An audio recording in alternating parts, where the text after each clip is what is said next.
নমস্কার বন্ধুরা, আমার চ্যানেলে সবাইকে স্বাগত। আশা করছি সবাই ভালো আছেন, আমিও খুব ভালো আছি। তো আজকে যেহেতু শুক্রবার, তাই আমি সন্তোষী মার পুজো করি। তো সেই ঠাকুরটাকেই আমি আপনাদের দেখাবো। তো চলুন দেখাই।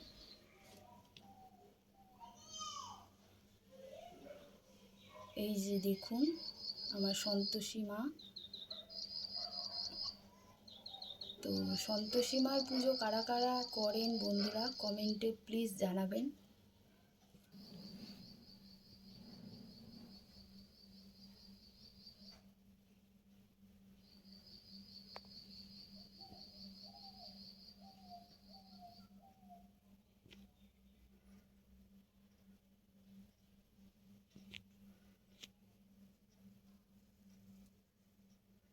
এই যে আমার গোপালকে দেখেছেন?